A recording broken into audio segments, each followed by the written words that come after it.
Navy Part 3, and this is the most practical example.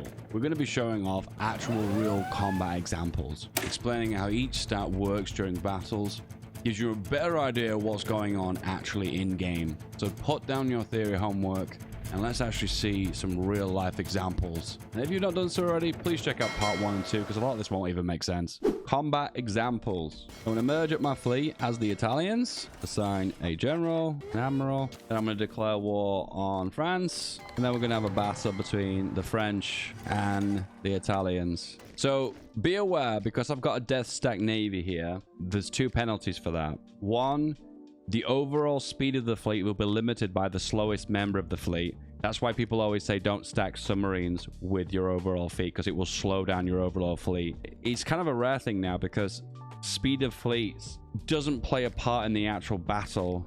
I mean, it does when you're retreating away from the battle, when you're losing, I suppose. But when you're engaging in the initial battle, it's just the spotting chance that's affecting the speed. And if you want to see the spotting chance and breakdown, you can see that when I actually engage the enemy. Let's see if we can actually do that now. Okay, so the fleets have engaged right now. The spotting chance was 100%. We initially engaged immediately. And you can see there's an ongoing actual battle happening. And you can see that by the icon happening on the right-hand side. And I zoom in on the battle here. So we're covering more of the details of the actual battles themselves. I'm sorry I can't show the spotting for a second because that's an important part of the battle. But anyway, I forced these 2 massive death stack fleets to engage immediately. Now, because these fleets are very similar in size, the positioning penalty, or the positioning stat, is 100% for both sides. What normally happens is if you make a death stack navy, Paradox penalizes you for that. It's like an organization thing. And you get a less overall positioning, which affects the stats for all of your fleet. It's basically a penalty for having a fleet size that's too big. A lot of the time, the fleet penalty is not even that bad. At the end of the day, you can just absorb that damage. So sometimes death stacking, for instance, the United States or the Soviet Union, is totally okay. Anyway, the battle has started here. And as you can see, what's the pattern here? 100% screening efficiency for both sides, for the carriers, and also for the initial screens. Get an idea of the battle damage at the top 2. 215 on the French, 229 for the Italians. So the Italians have slightly more light attack. But on the heavy gun side, the French are leading with 346 compared to 174. Then the torpedo damage on the French side is massive compared to small on the Italians. And then also anti-air is slightly high on the Italians. And then, of course, we've also got depth charges at 269 for the French and 2346 for the Italians. Anyway, we're going to execute the battle now. We're at 2 speed. And you can see at the very bottom here, the actual losses. So what's happening right now is the big advantage that we've got. The heavy guns on the French side is shooting and hitting the screens. So they're actually not choosing to shoot over. Oh no, they are actually shooting over, because if you see really close, you can see that strength of the fleet of this 1936 cruiser is at 94.4%. So they are actually still shooting over the top. I always wish there would be kind of little animations to show where bullets are being shot and shells are being shot, to just visually illustrate actually how the battle's unfolding. You kind of have to use your imagination. If you've got no imagination, I'm sorry, you're done. These ships that are running away is because they've got really low strength. They're basically about to sink and they're trying to retreat away from the battle. As you can see, the screens are trading incredibly heavily at the very bottom of the screen. And of course, the Italians are taking some big losses. They've got the first light cruiser loss on the Italian side. And you can see now the organization and the strength of these divisions are dropping.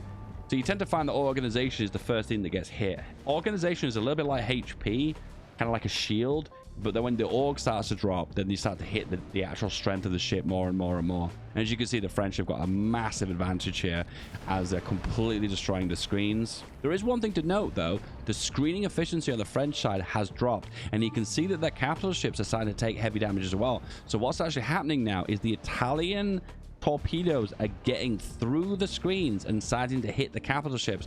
So the capital ships have got an advantage on the French side because they've got so much heavy attack, heavy guns. However, the torpedoes are favoring the Italians at the moment because they broke the screening efficiency of the French. And as you can see now, the screening efficiency is dropping because they're losing more and more screens, but you can see more torpedoes are leaking through into the French side. It looks like the battle's about to wrap up though, because it looks like just from sheer numbers and dominance of the capital ships and the heavy guns, they've completely demolished the Italian fleet, and the Italian fleet has sunk completely. The reason why it's sunk and none of them retreated out away is because I set them to always engage, so they'll engage to the very, very bitter end and the final battle. As you can see right now, it's just the destroyers versus the submarines at the moment, and the submarines are getting absolutely decimated. It did look like that heavy cruiser here got hit with a torpedo from a submarine, though. As you can see, the destroyers are just absolutely obliterating, and the French won that battle. So just to break down what just happened there, not a realistic scenario, by the way, just something to illustrate, something we can talk about and look at. But the heavy damage from the capital ships is what won the battle. They had so much more heavy gun damage, and they were obliterating the screens and hitting the capital ships at the back, and that's what caused the most damage to actually win the overall fight, even though there was a point where the French lost most of their screening efficiency. And in that scenario, they did end up taking more hits on their capital side than they would have liked for torpedoes. There we go, and the battle is over. And you can see a summary of the damage that's been dealt on one side or the other. So in this battle, this ship was killed, and this was the amount of damage that it received in this said battle. And you can see this is on either side. And the ones underneath the water, the ones that got sunk, and the ones above the water, the ones that got away. Let's switch to USA and shoot one more example of an actual real battle. We have the Americans versus the Japanese. Once again, this is not a fair situation. I'm going to put them always on engaging. If there's a speed advantage on one side, remember, if they're not wanting to engage to the very last ship, there might be a chance they could run away. And if they've got decent speed, they might get away in time. So just be aware of that.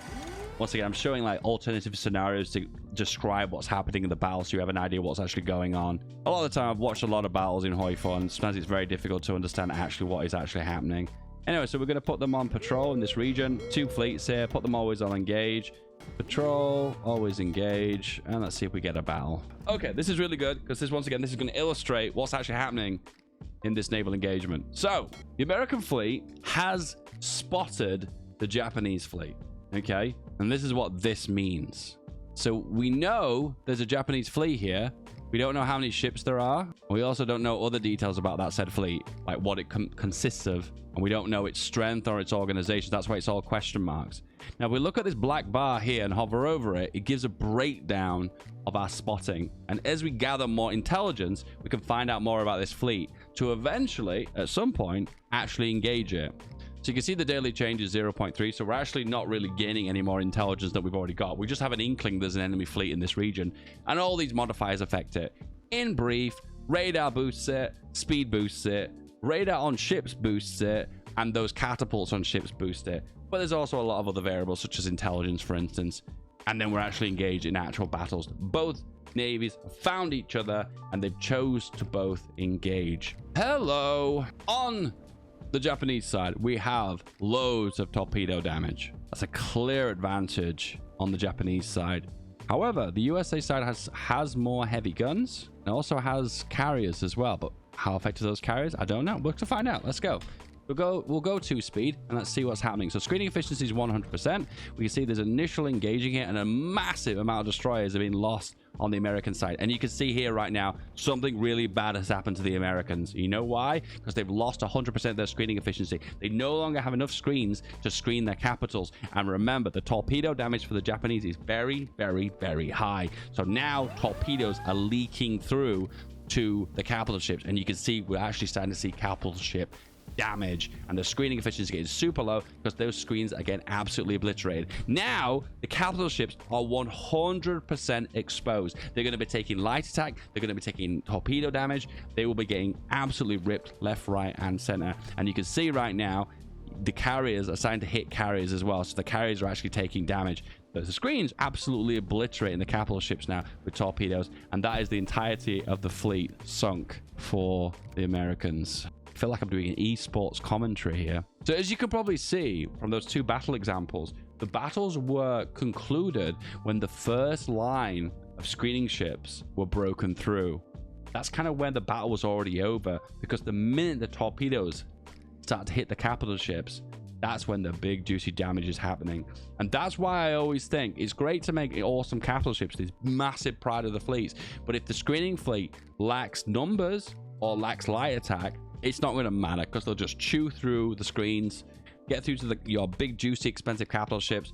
Torpedo here, torpedo there, torpedo there. GG. It's over, man. It's over. You tend to find that the submarines don't all engage at the same time. They seem to engage one at a time. I think what's happening is they're actively looking for the submarines, and all of these are died, and they find them one at a time, and then they depth charge them one after the other. And the last one, boom, it's over. All right, let's talk about the meta stuff, all right? Well, this is the final little Easter egg at the end of the video, because everyone likes to talk about what is the meta of set and other. And the thing that everyone seems to be doing at the moment is stacking loads and loads of heavy cruisers. So they make a heavy cruiser and it stacks super amounts of light attack. So light cruisers, and basically just trying to stack as many of those on as possible. And you end up with something like this. And the reason why this is OP is it kind of does two things. One, it behaves as a screen, and it also behaves as a capital ship as well. And the amount of screen damage you do is so unbelievably high, it will chew through the whole screening line instantaneously. But then to top it off as well, the light attack damage is so unbelievably high, it starts to do heavy damage to the capital ships as well. And it tends to result in a lot of damage. It kind of makes screening kind of pointless in a way.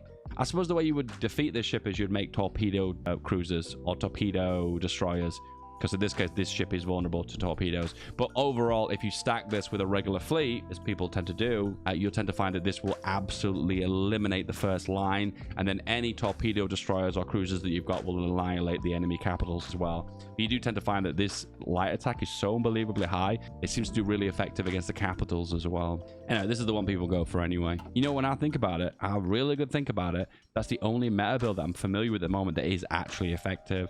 There's an old build where you kind of did something like make stack lots and lots of really crappy destroyers, something like this, and you make them in absolutely sheer massive numbers. And the idea is it's like a swarm of HP that's on the first line. And the idea then is you stack this with heavy cruisers on the back line that will fire over the top. So these ones are just a meat wall at the front. But then you'd have some kind of capital ship on the back that would be like a damage dealer. There'd be something like this on the back line, something like this. So you'd be hitting with heavy guns over the top.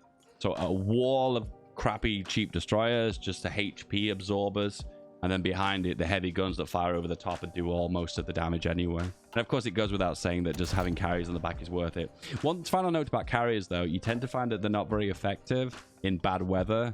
So if you want to mitigate some of those penalties, you want to go for something like increment weather experience. And there's also a MIO you can go for as well. It's a MIO policy called... It's this one. Great Seakeeping. And for the most part, you're eliminating 90-95% of the weather penalty. So you'd make a carrier that's immune to bad weather. So in that case, in that one scenario where you're caught with your pants down with bad weather for carriers and you can't launch your sorties, in that case, you will actually be able to do it. There's an example of bad weather here. The Micronesian Gap. You can see here, carrier traffic minus 80%, which is just brutal at the end of the day. Because if you made a carrier-based fleet and they can't launch the sorties, then in that case, you're going to get absolutely decimated by the battleships and the destroyers, which is pretty bad. Anything that I might have got a little bit confused by, because the meta of Navy is so expanding, I'll admit some of my knowledge may be a little bit out of date. I accept that. Please feel free to correct me in the comments. Apart from that, guys, I hope you enjoyed this video. I hope you're a master of Navy now. Apart from that, I hope you have a good day, and I will see you guys next time. Click.